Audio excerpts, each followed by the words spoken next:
गुरु रामपाल जी परमेश्वर जी की जय हो।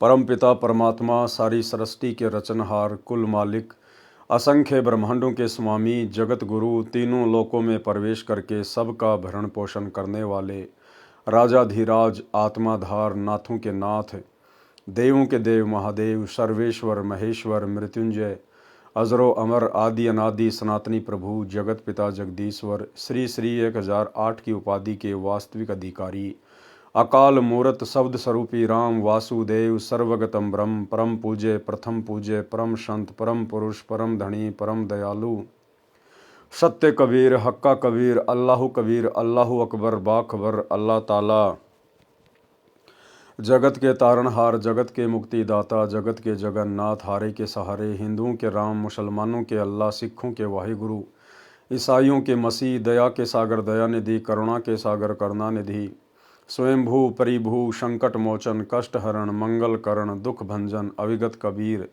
निर्विकार निर्विषम परमात्मा, अलय अलेख सतगुरु, आदि अनादि सतगुरु, असली मर्यादा पुरुषोत्तम, असली राम, असली कृष्ण, असली घनश्याम, असली मुरारी, राजाओं के राजा, महाराजाओं के महाराजा, शहंशाहों के शहंशाह, सम्राटों के सम्राट, भगवानों के भगवान, अल्लाहों के अल्लाह, प्रभुओं के प्रभु, मसीहाओं के मसीह, सच्चे वाहिगुरु, बाबाओं के बाबा, पीरों के पीर, सेठों के सेठ, जगत सेठ, सावड़सा सेठ, सर्वगुण संपन्न, अनंत कोटि कलाओं के स्वामी, अनंत कोटि ब्रह्मांडों के नायक, योगियों में महायोगी, ध्यानियों में महाध्यानी, सिद्धों में परम सिद्ध, ज्ञानियों में तत्व ज्ञानी, ब्रह्म ज्ञानी, महाज्ञानी, परम ज्ञानी, सर्वश्रेष्ठ ज्ञानी, विज्ञानी, युवा कबीर, समर्थ कबीर, असमवात, अमित ओजा, सच्चे रहनुमा, करीम अल्लाह, सुभान अल्लाह, दुनिया के अंतिम पैगंबर, 8 सितंबर 1951 से गांव धनाना, जिला सोनीपत, हरियाणा, भारतवर्ष की पावन भूमि पे पटकट, रियल कल की भगवान, श्री नारायण साकार हरि, श्री बाबा साहिब, शब्द स्वरूपी राम, संत श्रोमणी सतगुरु रामपाल जी परमेश्वर जी के चरण कमल में साध संगति से जुड़े हुए हम सभी सतसेवक भाई बहनों का अनंत कोटि दंडवत प्रणाम। सत्साई भाई और बहनों, दया पूज्य गुरुदेव भगवान की, सतगुरु रामपाल जी परमेश्वर जी की, जिनके विशेष आशीर्वाद से, शुभ आशीर्वाद से आप और हम सभी सतसेवक भाई बहन साध संगति से जुड़कर गुरुदेव के तत्व ज्ञान को आधार बनाकर अपनी आत्मा के कल्याण हेतु भक्ति मार्ग पर दृढ़ता के साथ निरंतर आगे बढ़ रहे हैं। भाई और बहनों, पूज्य गुरुदेव जी के कर कमल से लिखित पवित्र पुस्तक कबीर सागर के सरलार्थ के ऊपर वीडियो बनाने की श्रृंखला जारी है। इस श्रृंखला में आज हमारा ये 51 नंबर का वीडियो है। प्रत्येक वीडियो में गुरुदेव के आशीर्वाद से हमें कुछ न कुछ सीखने को मिलता है। साथ ही गुरुदेव के कर कमल से लिखित होने के कारण यदि हम इस पवित्र पुस्तक को पढ़ते हैं या सुनते हैं, उससे भी हम ढेर सारे पुण्य के भागी बनते हैं। तो आज के वीडियो में गुरुदेव ने काफ़ी कुछ जगत वाले भाई बहनों के हिसाब से लिखा हुआ है। हम केवल उसको पढ़ेंगे क्योंकि गुरुदेव भगवान ने उन तमाम बातों का अपने सत्संगों में अनेकों बार जिक्र किया हुआ है। इसलिए आप और हम सभी जो उनके शिष्य हैं, उनके फॉलोवर हैं, वे सारी बातें आप और हमें भली भांति से पता हैं, हम उससे परिचित हैं। इसलिए जगत वाले भाई बहनों के लिए हम इन चीज़ों को पढ़ेंगे। तो चलिए आगे बढ़ते हैं। अध्याय कबीर चरित्र बोध का सारांश। अध्याय कबीर चरित्र बोध का सारांश। कबीर सागर में 38वां अध्याय कबीर चरित्र बोध पृष्ठ 1789 पर है। कबीर सागर के यथार्थ ज्ञान को बिगाड़कर कहीं का नहीं छोड़ा कि इन्होंने जो नकली कबीरपंथी हैं, धर्मदास जी के वंश परंपरा वाले, उन्होंने अपना मनमाना आचरण करते हुए और कबीर सागर में मनमुखी वाणियाँ जोड़ दी हैं, तोड़ दी हैं। हर प्रकार से कबीर सागर के वास्तविक स्वरूप को तोड़ मरोड़ कर बिगाड़ दिया है। कबीर पंथ धर्मदास जी के द्वितीय पुत्र श्री चूड़ामणि, जिसको मुक्तामणि भी कहते हैं, उनसे चला है। इससे काल के 10 पंथ और निकले हैं। 12वां पंथ संत गरीबदास जी गांव छुड़ानी, जिला झज्जर प्रांत, हरियाणा से चला है। संत गरीबदास जी को स्वयं कबीर परमेश्वर जी मिले थे। उनको संत धर्मदास जी की तरह सत्यलोक लेकर गए थे, फिर वापस पृथ्वी पर शरीर में प्रवेश किया था। अपनी यथार्थ महिमा का परिचय दिया, जो संत गरीबदास जी ने आंखों देखा, कानों सुना, ज्ञान अपनी अमृतवाणी में बताया है, जिसको हम सदग्रंथ कहते हैं। संत गरीबदास जी ने कबीर सतगुरु के विषय में बताया है। गरीब गुरु ज्ञान अमान अडोल अबोल है, सतगुरु शब्द सेरी पिछाणी, दास गरीब कबीर सतगुरु मिले, आन अस्त्याना रोप्या छुड़ानी। स्पष्ट हुआ कि संत गरीबदास जी को सन 1727 विक्रमी संवत 1784 में कबीर परमेश्वर जी सतगुरु रूप में मिले थे। आज आप और हमें कबीर परमेश्वर किस रूप में मिले हैं? सतगुरु रूप में। ये परमेश्वर जिंदा बाबा के रूप में, सतगुरु के रूप में प्रकट होते हैं। कौन से कबीर जी मिले थे? गरीब हम सुल्तानी नानक तारे, दादू को उपदेश दिया, जाति जुलाहा भेद न पाया, काशी माहे कबीर हुआ। स्पष्ट हुआ कि संत गरीबदास जी को काशी वाला जुलाहा कबीर सतगुरु मिले थे। वही कबीर जी श्री नानक देव जी सिख धर्म के प्रवर्तक को मिले थे।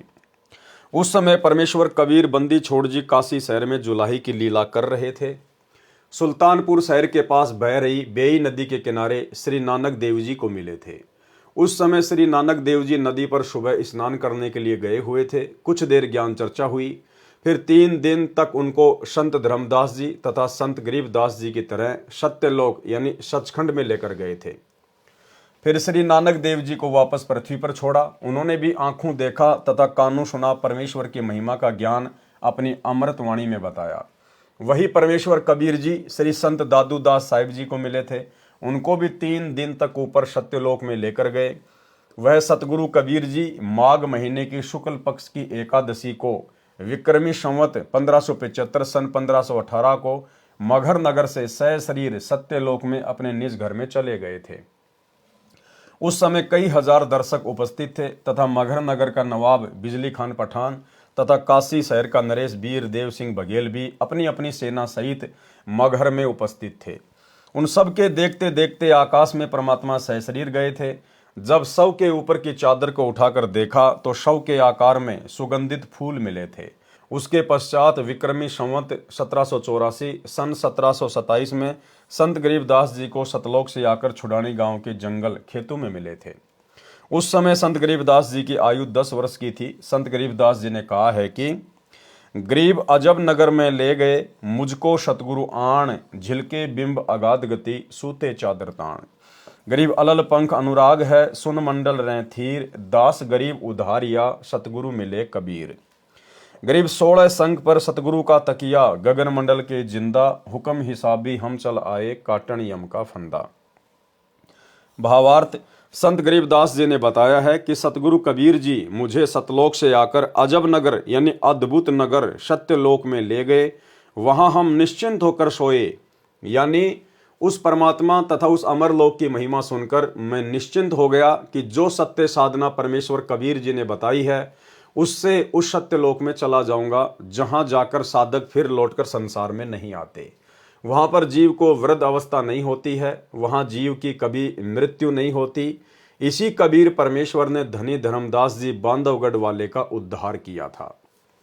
गरीब जिंदा जोगी जगत गुरु, मालिक मुर्शद पीर, दोहों दीन झगड़ा मंड्या, पाया नहीं शरीर। गरीब जमजोरा जहां से डरे, मिटे कर्म के लेख, अदली असल कबीर है, कुल के सतगुरु एक। गरीब ऐसा सतगुरु हम मिला है जिंदा जगदीश, सुन विदेशी मिल गया, छत्र मुकुट है शीस। गरीब सब पदवी के मूल हैं, सकल सिद्धि हैं तीर, दास गरीब सतपुरुष बजो, अवगत कला कबीर। गरीब अनंत कोटि ब्रह्मांड का, एक रति नहीं भार, सतगुरु पुरुष कबीर है, कुल के सिरजनहार।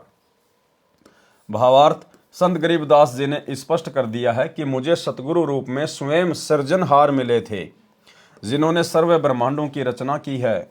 वह परमेश्वर कबीर जी हैं, जो काशी शहर भारतवर्ष में जुलाही की लीला करके गए थे। वे सब पदवी के मूल हैं, यानी पूर्ण सतगुरु की पदवी भी उन्हीं के पास है। देखो भाई और बहनों, कितना गहरा पॉइंट है।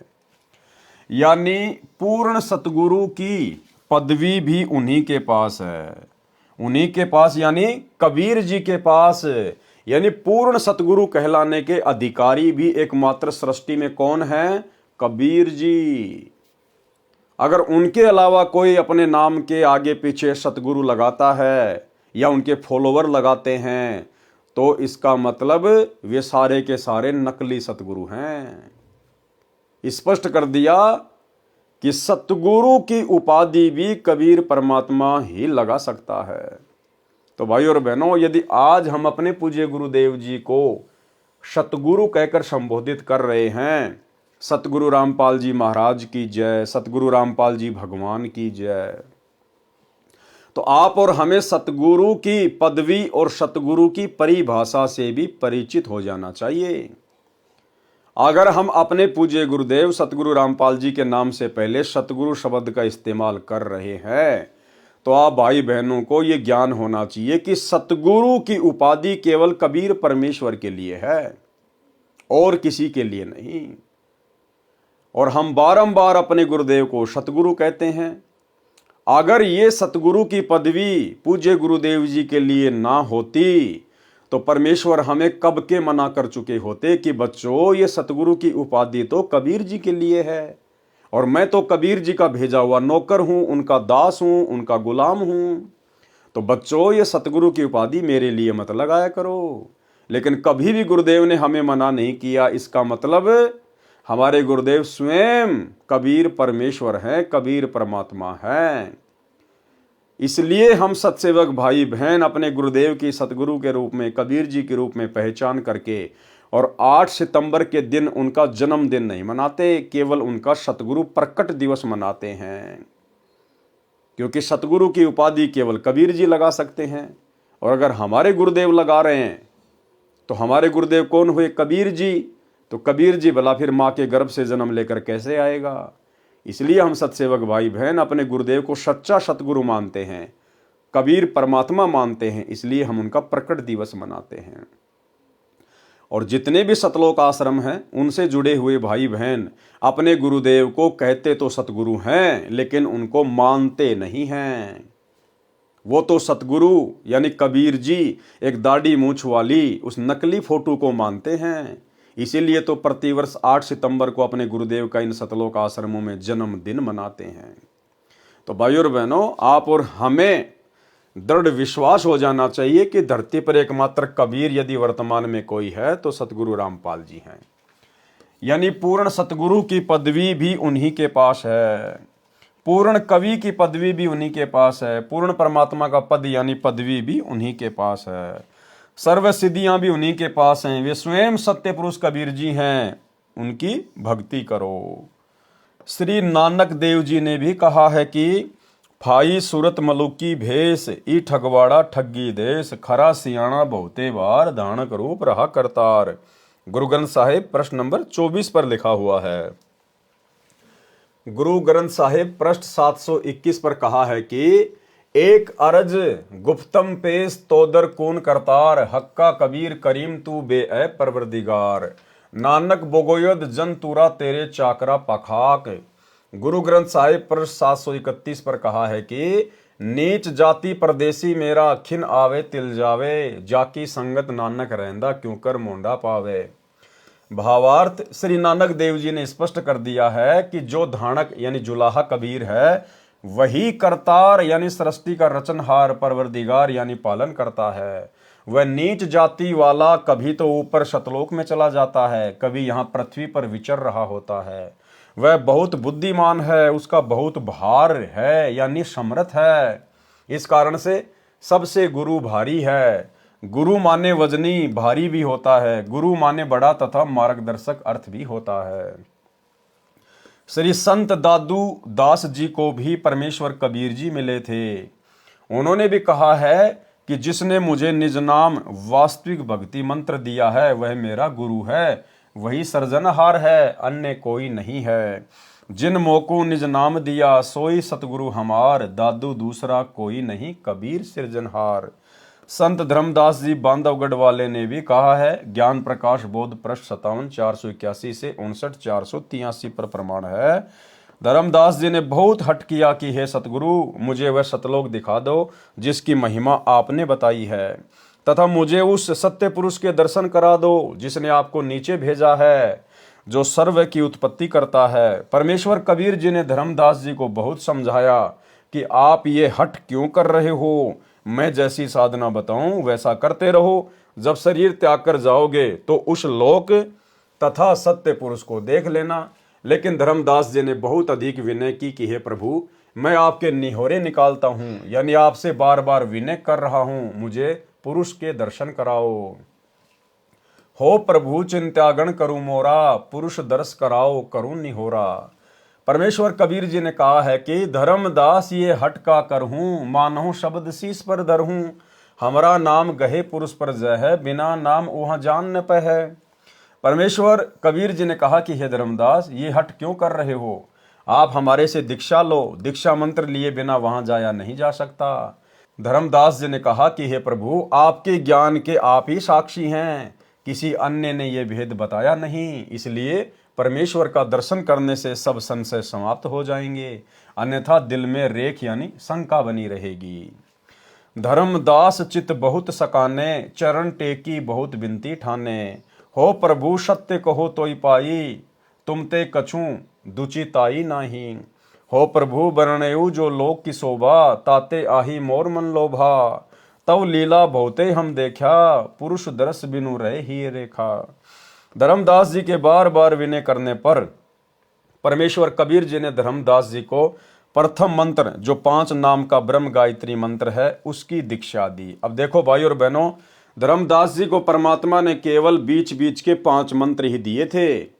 जो प्रथम मंत्र 7 मंत्र का आज आप और हमें दिया जा रहा है, स्पष्ट लिख दिया गुरुदेव भगवान ने कि धर्मदास जी को केवल बीच बीच के 5 मंत्र ही दिए थे। तो भला धर्मदास जी का मोक्ष कैसे हो जाएगा? मोक्ष का प्राइम टाइम तो आज है, वर्तमान का समय। इस समय उन सभी आत्माओं को परमेश्वर दोबारा से जन्म देंगे। कबीर जी ने धर्मदास जी को प्रथम मंत्र, जो 5 नाम का ब्रह्म गायत्री मंत्र है, उसकी दीक्षा दी। ये भूर्भुव स्व वाला नहीं, अन्य मंत्र हैं। फिर धर्मदास का शरीर पृथ्वी पर छोड़कर आत्मा को ऊपर सत्यलोक में लेकर गए। 3 दिन रात ऊपर रखे। वहां कबीर जी ही परमेश्वर के सिंहासन पर विराजमान थे। उनके शरीर के बाल यानी रोम का प्रकाश करोड़ सूर्यों तथा करोड़ चंद्रमाओं के मिले जुले प्रकाश से भी अधिक था। वहां पर स्त्री पुरुष रूप में मानव रहते हैं। उनके शरीर का प्रकाश पुरुष का 16 सूर्यों जितना है। वहां पर सब एक दूसरे से प्रेम से मिलते हैं। बहुत से सतलोकवासी नर नारी मिलकर नाचते गाते हुए धर्मदास जी को उस स्थान पर लेकर गए जहां पर स्वयं कबीर जी ही तेजोमय शरीर में तख्त यानी सिंहासन पर बैठे थे। सर्व लोक तथा सत्य पुरुष के दर्शन करके एक स्थान पर धर्मदास जी को आदर के साथ वहां के निवासियों ने बैठाया। फिर परमेश्वर कबीर जी तेजोमय शरीर में सिंहासन छोड़कर वहां पर आए। धर्मदास जी शर्मिंदा हो गए, लज्जावश होकर कहने लगे कि पुरुष अरु कबीर देखा एक भाई, धर्मदास पुनि रह लजाई। धर्मदास ने देखा कि भाई नीचे जो मेरे गुरु हैं, जो कबीर जी हैं, जो मेरे गुरु रूप में नीचे भूमिका कर रहे हैं, और ऊपर जो मैंने सिंहासन पर जो तेजोमय शरीर देखा है, ये तो दोनों एक ही शक्ति हैं। ये पुरुष और कबीर जी यानी मेरे गुरु जी दोनों एक ही हैं। धर्मदास शर्म के मारे पानी पानी हो गया कि हे गुरुदेव, मैंने आपके ऊपर पृथ्वी लोक पर विश्वास क्यों नहीं किया? मैंने आपको वहीं पे परमात्मा क्यों नहीं माना? ठीक इसी प्रकार भाइयों और बहनों, वही कबीर परमेश्वर जो अपने एक रूप में सतलोक में सिंहासन पर तेजोमय रूप में बैठे हैं, आज वे ही स्वयं हमारे पूज्य गुरुदेव जी की भूमिका नीचे कर रहे हैं। इसलिए हम भाई बहनों को ये तनिक भी शंका नहीं होनी चाहिए कि हमारे पूज्य गुरुदेव सतगुरु रामपाल जी के अलावा कहीं और कोई कबीर परमात्मा दूसरा भी होगा। एकमात्र यही परमेश्वर हैं, और ये चाहें तो अपने अरबों खरबों जितने चाहे उतने रूप बनाकर कहीं भी लीला कर सकते हैं। लेकिन भगत का ये लक्षण होता है कि अपने गुरु के अलावा किसी और में कबीर परमात्मा ना देखे। पुरुष अरु कबीर देखा एक भाई, धर्मदास पुनि रहे लजाई। पुरुष दरस करी आए तवां, प्रथम कबीर बैठाए जवां। यहाँ कबीर बैठे पुनि देखा, कला पुरुष तन अचरज पेखा। का अजगुत के नेहू भाई, वहां मोहे प्रतीत न आई। धाय चरण अति सकुचाई, हे प्रभु तो परिचय अब हम पाई। ये शोभा कस वहां छुपावा, कैसे नहीं जग में प्रकट दिखावा। भावार्थ, जब धर्मदास जी ने परमेश्वर को सतलोक में अपने वास्तविक सत्य पुरुष रूप में देखा तो कहा कि मेरे को अब आपका वास्तविक परिचय हुआ है। आप सत्य पुरुष स्वयं ही संसार में कबीर दास कहलाते हो। आपने यह वास्तविक शोभा नीचे पृथ्वी पर क्यों छुपा रखी है? तब परमेश्वर ने कहा कि यदि मैं इसी प्रकाश युक्त शरीर से संसार में चला जाऊं तो काल निरंजन विकल यानी परेशान हो जाएगा। सब जीव मेरे से लगन लगाएंगे, ये मैं नहीं करूंगा, क्योंकि जब तक जीव को ज्ञान नहीं होगा और उसकी भक्ति की शक्ति पूरी नहीं होगी तब तक सत्य लोक में स्थायी निवास नहीं मिल सकता। धर्मदास जी को परमेश्वर ने कहा कि जब मैं नीचे सतगुरु रूप में जाता हूं, अपने आप को छुपा के लीला करता हूं, तो इसके दो कारण हैं। सबसे पहला कारण तो ये, यदि इस काल को इस बात का पता चल जाए कि ये वही कबीर परमात्मा है जिसने मुझे सत्यलोक से निकाला था, तो इसका कलेजा फट जाएगा, इसका कलेजा। और दूसरा, यदि मैं वहाँ अपने वास्तविक रूप में चला जाऊं तो सारे जीव मेरे पीछे पड़ जाएंगे, मेरे ज्ञान को कोई सुनेगा ही नहीं, कोई मानेगा ही नहीं। जैसे भाई और बहनों, आजकल ये पर्चियाँ निकालने वाले बाबा, दुनिया भर के लोग वहाँ पर जा रहे हैं, ना कोई ज्ञान है, ना कोई समाधान है, ना कोई भक्ति मार्ग है, बस खाली चमत्कार के पीछे लगे हुए हैं। तो परमेश्वर को इस बात का पता था कि यदि मैं वहाँ जाकर कोई ऐसा प्रत्यक्ष चमत्कार करूँगा या अन्य अपना कोई विशेष रूप दिखा दूंगा या तेजोमय रूप में चला जाऊंगा तो सारे जीव मेरे पीछे पड़ जाएंगे और वो ज्ञान से परिचित नहीं हो पाएंगे, मुझे ज्ञान को आधार बनाकर नहीं समझ पाएंगे। और अगर ज्ञान आधार से मेरी पहचान नहीं हुई तो वो कभी भी सतलोक जाने और यहाँ रहने के योग्य नहीं बन सकते। इसलिए गुरुदेव भगवान ने वर्तमान में अपने आप को छुपाया हुआ है और ज्ञान से हमने इनकी पहचान करनी पड़ेगी, क्योंकि जितनी आवश्यकता है उससे कई गुना ज़्यादा ज्ञान गुरुदेव ने अपनी पहचान करवाने के लिए आप और हमें अपने सत्संगों में दे दिया है। तो सौभाग्य है साथ संगति से जुड़े हुए भगत भाई बहनों का, जिन्होंने गुरु रूप में आए हुए कबीर परमात्मा की पहचान कर ली है। और उसके बाद जो नकली कबीर संसार में प्रचलित है, एक दाढ़ी मूंछ वाली फोटो, मुर्दा फोटो जिसको कबीर दास कहते हैं, उस फोटो को हम सभी सत्सेवक भाई बहनों ने अपने अपने घर से, दरबार से, लोकेट से हमने बिल्कुल बाहर निकाल फेंका है, क्योंकि हमने अपने गुरु को ही कबीर भगवान मान लिया है। इसलिए मैं वास्तविक यानी तत्व ज्ञान तथा सत्य भक्ति मंत्र बताने संसार में जाता हूं। जो मुझ पर विश्वास करके मंत्र जाप करेगा तो वह निश्चय मुक्ति प्राप्त करके इस लोक में आएगा। जो मुझ पर विश्वास करके, गुरुदेव कह रहे हैं कि जो मुझ पर विश्वास करेगा और मुझे कबीर मानकर यानी अपने गुरु को ही कबीर परमात्मा मान के जो भक्ति करेगा वही मोक्ष का अधिकारी होगा। तो ये मोक्ष के अधिकारी तो वर्तमान में केवल सत्सेवक भाई बहन हैं। बाकी सतलोक आश्रमों में तो ना जाने कितने परमात्मा हैं। जब जून का महीना आता है तो दाढ़ी मूंछ वाले कबीर जी को परमात्मा मान के, कबीर जी मान के उनका कबीर प्रकट दिवस मना लिया जाता है। जब गरीबदास जी का बोध दिवस आता है तो उनको भगवान मान लिया जाता है। जब संत रामपाल जी का अवतरण दिवस आता है तो उनको भगवान मान लिया जाता है। तो भाई और बहनों, आश्रमों से जुड़े हुए भाई बहनों का तो कोई स्टैंड ही नहीं है। उनके तो 5-5 पति हैं, 5-5 पति द्रौपदी वाली भक्ति कर रहे हैं, 12वें पंथ की भक्ति। धर्मदास जी ने यह भी प्रार्थना की कि मुझको यहीं रख लो, उस काल के लोक में ना भेजो भगवान। हे साहिब अब वहां न जाही, ये सुख तज कहाँ जुराही। वह तो यमदेश अपर बल काला, नहीं जानो वहाँ होत बेहाला। परमेश्वर कबीर जी ने धर्मदास जी को समझाया कि आप पृथ्वी पर जाओ, मैं सदा तुम्हारे साथ रहूंगा। आपने जो आंखों सतलोक की शोभा, सुख तथा परमेश्वर देखा है, ये संसार के जीवों को बताओ, अपना साक्ष्य देकर उनको विश्वास दिलाओ। सत्य भक्ति करके भक्ति धन संचित करके यहाँ आओ। धर्मदास तो है चिंता नाही, तुमरे संग हम सदा रहाई। तुम देख सत्य लोक प्रभाओ, हंसन सत्य पुरुष संदेश सुनाओ। धर्मदास जी ने परमेश्वर कबीर जी के आदेश का पालन करके पृथ्वी पर शरीर में प्रवेश किया तथा परिजन मृत जानकर रो रहे थे, उनको शांति हुई। धर्मदास जी को विश्वास हुआ कि मैंने कोई स्वप्न नहीं देखा है, वास्तव में शरीर त्याग कर सूक्ष्म शरीर से परमेश्वर तथा सत्यलोक के दर्शन करके लौटा हूँ। छिन एक में जग में चली आए, पैठी दे में धर्मनी अकुलाए। कई दिवस यहाँ मन नहीं लाग्या, जैसे गहरी नींद जन जागा। धर्मदास गए सतगुरु शरणा, बैठे काशी तारन तरना। परयूं चरण गही साहब केरा, करी बिनती सुख घनेरा। धन्य साहिब तुम सतपुरुष अरु सत्य पुरुष आप हो, तव लीला को लखे तुमरो अनंत प्रताप हो। त्रिदेव मुनि नारद कोई न पार तुम्हारा पाए हो, ता हंस के भाग सराइये जो शरण तुम्हारी आए हो। निर्गुण सरगुण अनादि तुम हो, अविगत अगम अथा, गुप्त भये जग में फिरो, को पावे तुमरो था। इस प्रकार उपरोक्त सर्व प्रत्यक्ष दृष्टा महापुरुषों ने स्पष्ट किया कि जो काशी में धानक यानी जुलाहे की भूमिका भी किया करता था वह स्वयं सत्य पुरुष है। परमेश्वर कबीर जी ने भी स्वामी रामानंद जी आचार्य को अपना परिचय दिया था। कहा था कि हम ही अलख अल्लाह हैं, कुतुब गोश अरुपीर, गरीबदास खालिक धनी, हमरा नाम कबीर।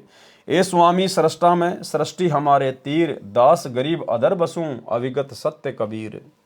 स्वामी रामानंद काशी वाले आचार्य को भी परमेश्वर कबीर जी, संत धर्मदास जी, संत गरीबदास जी, संत दादू जी तथा संत नानक देव जी की तरह सत्यलोक में ले जाकर अपना परिचय करवाकर पृथ्वी पर शरीर में छोड़ा था।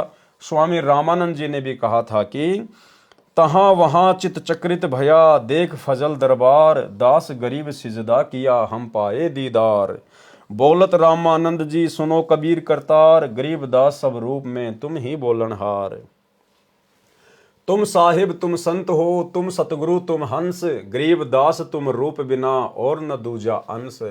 मैं भगता मुक्ता भया किया कर्म कुल नाश, गरीब दास अविगत मिले मेटी मन की प्यास। दोनों ठोर है एक तू भया एक से दोए, गरीब दास हम कारणे आए हो मगजोए। बोले रामानंद जी सुनो कबीर सुभान, गरीब दास मुक्त भये उदरे पिंड और प्राण। गोष्ठी रामानंद से काशी नगर मंजार, गरीब दास जिंद पीर के हम पाए दीदार। उपरोक्त परमाणु से स्पष्ट हुआ कि काशी में कपड़ा बुनने वाला जुलाहा कबीर ही पूर्ण परमात्मा है, सर्व का रचनहार है। बड़ी विडंबना है कि मुझदास रामपाल दास के अतिरिक्त सब कबीर पंथी कहते हैं कि सत्य पुरुष तो निराकार है, सतलोक में केवल प्रकाश है। कबीर जी उस सत्य पुरुष द्वारा भेजे गए ज्ञानी पुरुष थे। यानी जितने भी साधु संत महात्मा हैं या कबीर पंथी हैं, वे सब कबीर जी को केवल एक सतगुरु मानते हैं, कबीर जी का भेजा हुआ कोई अंश मानते हैं। कोई भी ये नहीं मानता कि कबीर जी खुद ही सत्य पुरुष हैं। कबीर जी उस सत्य पुरुष द्वारा भेजे गए ज्ञानी पुरुष थे, यानी सतगुरु थे, वे सत्य पुरुष नहीं थे। ठीक इसी प्रकार भाइयों और बहनों, वर्तमान में साध संगति से जुड़े हुए सत्सेवक भाई बहनों के अलावा ना ही तो हमारे खुद के सतलोक आश्रमों से जुड़े हुए भाई बहन मानते हैं और ना ही दुनिया वाले मानते हैं। दुनिया वाले तो भला मानेंगे कैसे उनके शरण में आए बिना। फिलहाल हमारे खुद के गुरु भाई बहन जो सतलोक आश्रमों से जुड़े हुए हैं, वो भी नहीं मानते कि सतगुरु रामपाल जी खुद ही सत्य पुरुष हैं। वे सतगुरु रामपाल जी को कबीर जी का अवतार मानते हैं, उनके द्वारा भेजा गया कोई हंस मानते हैं। तो ठीक वही स्थिति जगत में जो नकली कबीर पंथियों की है, जो कबीर जी को परमात्मा ना मान के कबीर जी का भेजा हुआ दास मानते हैं, ठीक इसी प्रकार वही स्थिति सतगुरु रामपाल जी के पंथ में सतलोक आश्रमों से जुड़े हुए 90% भगत भाई बहनों की है। वे अपने गुरु को कबीर जी नहीं मानते, वे अपने गुरु को कबीर जी का भेजा हुआ दास मानते हैं। तो जिस प्रकार वो विशेष दया परमेश्वर अपने आप को छुपाते हुए कह रहे हैं गुरुदेव भगवान कि केवल मेरे ऊपर दया हुई है, जो कबीर जी को परमात्मा मानता है, बाकी कोई नहीं मानता। ठीक इसी प्रकार भाइयों और बहनों, हम साध संगति से जुड़े हुए सत्सेवक भाई बहनों के ऊपर ही सतगुरु रूप में आए हुए कबीर जी को पहचानने की दया हुई है। कबीर जी उस सत्य पुरुष द्वारा भेजे गए ज्ञानी पुरुष थे, यानी सतगुरु थे, वे सत्य पुरुष नहीं थे। इससे स्पष्ट हो जाता है कि जो कबीर पंथ चला रहे हैं वे वास्तविकता से परिचित नहीं है, केवल उवाबाई का ज्ञान बताते हैं। ठीक इसी प्रकार जितने भी लोग ये सतलोक आश्रम चला रहे हैं ये वास्तविक ज्ञान से परिचित नहीं है, केवल उवाबाई का ज्ञान बक रहे हैं। उवाबाई का ज्ञान, अपने गुरु को अभी तक नहीं पहचान पा रहे। कबीर सागर में पृष्ठ पर कबीर चरित्र बोध में गलत लिखा है कि सत्य पुरुष की आज्ञा। सत्य पुरुष ने ज्ञानी जी से कहा कि हे ज्ञानी जी, काल पुरुष ने समस्त जीवों को फंसाकर मार लिया है, जीव मेरे लोक में नहीं आता। मैंने सुकृत जी धर्मदास को सत्य पंथ के प्रचार के लिए पृथ्वी पर भेजा था, उसको काल पुरुष ने धोखा देकर लोकवेद में फंसा लिया है। आप पृथ्वी पर जाओ और सुकृत जी को चेताकर मुक्ति पंथ प्रकट करो। तब ज्ञानी जी कबीर जी सत्य पुरुष की आज्ञा सिरोधार्य कर दंडवत प्रणाम करके सत्यलोक से विदा हुए। कबीर साहिब का काशी में प्रकट होना भी गलत लिखा है। इसमें लिखा है कि विक्रमी संवत 1455 ज्येष्ठ पूर्णिमा को सोमवार के दिन सत्य पुरुष का तेज काशी में लहर तारा तालाब में उतरा। उस समय पृथ्वी और आकाश प्रकाशित हो गए। उस समय अष्टानंद वैष्णव तालाब पर बैठे थे। वर्षा हो रही थी, बिजली चमक रही थी। उपरोक्त विवरण से स्पष्ट है कि लेखक महोदय की बुद्धि कितना कार्य कर रही है। कहा है कि वर्षा हो रही थी और वैष्णव अष्टानंद जी तालाब पर बैठे थे। विचार करें, वर्षा में ऋषि अष्टानंद तालाब पर बैठकर क्या कर रहे थे। वर्षा में मूर्ख भी नहीं बैठे, वह भी इधर उधर कोई मकान या झोपड़ी खोजता है। वास्तविकता यह है कि अष्टानंद साधक थे, प्रतिदिन स्नान करने जाते थे, सरोवर के पास बैठकर साधना किया करते थे। प्रतिदिन की तरह उस दिन भी स्नान करके अपनी साधना कर रहे थे। उस दिन ज्येष्ठ मास की पूर्णिमा थी, मौसम साफ था। अब भाई और बहनों, कौन बता सकता है ये बातें। नकली कबीर पंथियों ने तो उआबाई बक दी कि जब कबीर जी काशी में लहर तारा तालाब पर प्रकट हुए तो बरसात हो रही थी। अब ये वही कबीर परमात्मा जो आज पुनः धरती पर प्रकट हुए हैं सतगुरु रामपाल जी के रूप में, वे ही बता सकते हैं कि उस समय मौसम कैसा था। तो गुरुदेव भगवान अपने कर कमल से लिख रहे हैं कि उस दिन मौसम साफ था, कोई बरसात वगैरह नहीं हो रही थी। सरोवर के पास बैठकर साधना किया करते थे, प्रतिदिन की तरह उस दिन भी स्नान करके अपनी साधना कर रहे थे। उस दिन ज्येष्ठ मास की पूर्णिमा थी और मौसम साफ था। फिर लिखा है कि नीरू अपनी पत्नी को ससुराल से प्रथम बार लिए चला आ रहा था। नीमा को प्यास लगी, वह पानी पीने तालाब पर गई, वहां से बालक उठा लाई। फिर नीरू नीमा को जन्मजात मुसलमान बताया है। जैसा कि आप जी ने कबीर चरित्र बोध पृष्ठ 1790 पर लिखा विवरण पढ़ा कि लेखक ने सत्य पुरुष की आज्ञा से यानी कबीर जी का पृथ्वी पर आना लिखा है। इससे स्पष्ट है कि ये पुराने कबीरपंथी श्रद्धालु वास्तविकता से अपरिचित होने से कबीर जी का गलत प्रचार कर रहे थे। यथार्थ कबीर चरित्र बोध कृपया निम्न पढ़ें। यथार्थ कबीर प्राकाट्य प्रकरण। कबीर साहिब चारों युगों में आते हैं। गरीब सतगुरु पुरुष कबीर है, चारों युग परवान, झूठे गुरुआ मर गए, हो गए भूत मशान। सतयुग में कबीर देव यानी कबीर साहिब का शत सुकृत नाम से प्राकाट्य। तत्व ज्ञान के अभाव से श्रद्धालु शंका व्यक्त करते हैं कि जुलाहे रूप में कबीर जी तो विक्रमी संवत 1455 सन 1398 में काशी में हुए थे। वेदों में कबीर देव यही काशी वाला जुलाहा धाना कैसे पूर्ण परमात्मा हो सकता है। इस विषय में दास संत रामपाल दास की प्रार्थना है कि यही पूर्ण परमात्मा कबीर देव कबीर परमेश्वर वेदों के ज्ञान से पहले भी सतलोक में विद्यमान थे तथा अपना वास्तविक ज्ञान तत्व ज्ञान देने के लिए चारों युगों में भी स्वयं प्रकट हुए हैं। सतयुग में सतसुकृत नाम से, त्रेता युग में मुनिंद्र नाम से, द्वापर युग में करुणामय नाम से तथा कलयुग में वास्तविक कबीर देव कबीर प्रभु नाम से प्रकट हुए हैं। इसके अतिरिक्त अन्य रूप धारण करके कभी भी प्रकट होकर अपनी लीला करके अंतर्ध्यान हो जाते हैं। उस समय लीला करने आए परमेश्वर को प्रभु चाहने वाले श्रद्धालु नहीं पहचान सके, क्योंकि सर्व महर्षियों व संत कहलाने वालों ने प्रभु को निराकार बताया है। वास्तव में परमात्मा आकार में है, मनुष्य सदृश शरीर युक्त है, परंतु परमेश्वर का शरीर नाड़ियों के योग से बना 5 तत्व का नहीं है, एक नूर तत्व से बना है। पूर्ण परमात्मा जब चाहे यहाँ प्रकट हो जाते हैं। वे कभी माँ से जन्म नहीं लेते, क्योंकि वे सर्व के उत्पत्ति करता हैं। धर्मदास जी के इस प्रश्न का उत्तर देते हुए कबीर परमेश्वर जी ने बताया कि हे धर्मदास, मैं चारों युगों में आता हूँ, जब चाहूँ उसी क्षण सतलोक से आ सकता हूँ, अन्य रूप में वहाँ भी रहता हूँ। जब मैं ब्रह्मा से मिला, उसको तत्व ज्ञान में सृष्टि रचना का ज्ञान करवाया तो वह प्रभावित हुआ तथा कहा कि आपका ज्ञान अद्वितीय है। प्रथम मंत्र प्राप्त किया, ब्रह्मा तथा सावित्री को मैंने ओम मंत्र दिया, ये देखने के लिए कि ये कितना विश्वास करता है। इसके पश्चात मैं श्री विष्णु के पास विष्णु लोक में गया, उससे भी ज्ञान चर्चा की तथा विष्णु भी मेरा शिष्य हुआ। उसको तथा लक्ष्मी को हरियम मंत्र प्रथम मंत्र रूप में दिया गया, ये देखने के लिए कि ये काल ब्रह्म के द्वारा डगमग तो नहीं हो जाएगा। इसके पश्चात शिव शंकर के पास शंकर लोक में गया, उसको तथा पार्वती को सोहम नाम दिया, यह देखने के लिए कहीं ये भी काल ब्रह्म द्वारा फिर तो भ्रमित नहीं कर दिए जाएंगे। उसके पश्चात अन्य ऋषियों मनु आदि से ज्ञान चर्चा की, परंतु मनु आदि ऋषियों ने काल प्रभाव के कारण मेरे ज्ञान पर विश्वास नहीं किया। मेरे को उल्टा ज्ञान देने वाला वामदेव उर्फ नाम से पुकारने लगे, जबकि पृथ्वी पर मेरा नाम सतयुग में सत सुकृत था। कुछ दिनों पश्चात मैं फिर से ब्रह्मा के पास गया। ब्रह्मा से ज्ञान चर्चा करनी चाहिए, तो ब्रह्मा जी ने अरुचि दिखाई, क्योंकि जब काल ब्रह्म ने देखा कि मेरे ज्येष्ठ पुत्र ब्रह्मा को तत्व ज्ञान से परिचित किया जा रहा है, उसने सोचा यदि मेरा पुत्र तत्व ज्ञान से परिचित हो गया तो मेरे से घृणा करेगा तथा जीव उत्पत्ति नहीं हो पाएगी। मेरा उदर कैसे भरेगा, क्योंकि काल ब्रह्म को 1,00,000 मानव शरीरधारी जीवों को प्रतिदिन खाने का श्राप लगा है। इसलिए काल ब्रह्म ने अपने ज्येष्ठ पुत्र ब्रह्मा की बुद्धि को परिवर्तित कर दिया। ब्रह्मा के मन में विचार भर दिए कि काल ब्रह्म ज्योति निरंजन ही पूज्य है, वह निराकार है, इससे भिन्न कोई अन्य परमात्मा नहीं है। जो तुझे ज्ञान दिया जा रहा है वह मिथ्या है। अब भाइयों और बहनों, तत्व ज्ञान क्या कहता है? क्योंकि गुरुदेव भगवान हमें कहते हैं कि तत्व भेद एक न्यारा रे साधु भाई, तत्व भेद एक न्यारा। एक होता है तत्व ज्ञान और एक होता है तत्व भेद।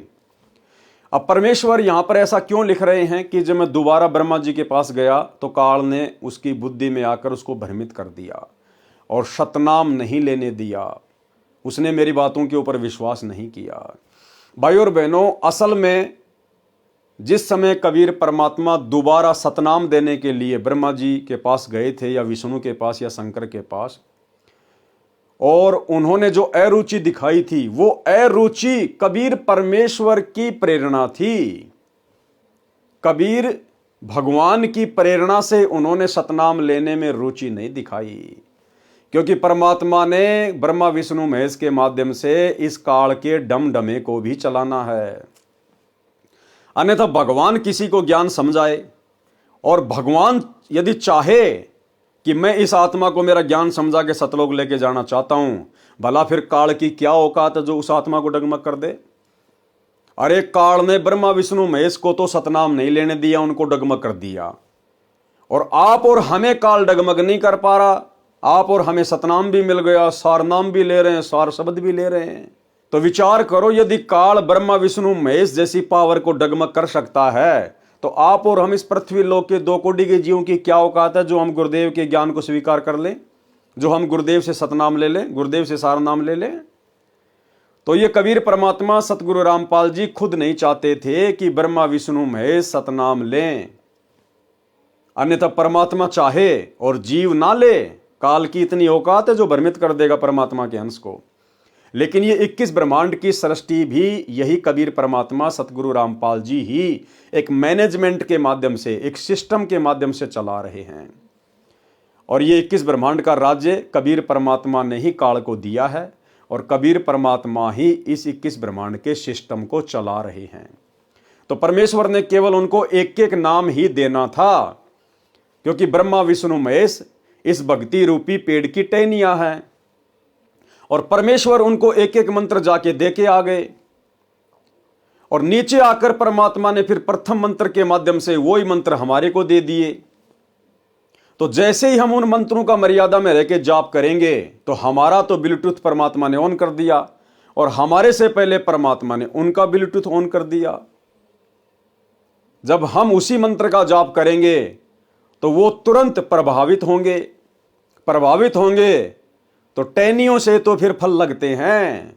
ब्रह्मा विष्णु में इसके माध्यम से तो गुरुदेव हमें यहाँ की सांसारिक सुविधा उपलब्ध करवाएंगे। इसलिए परमात्मा ने केवल उनको एक एक मंत्र तक ही सीमित रखना था।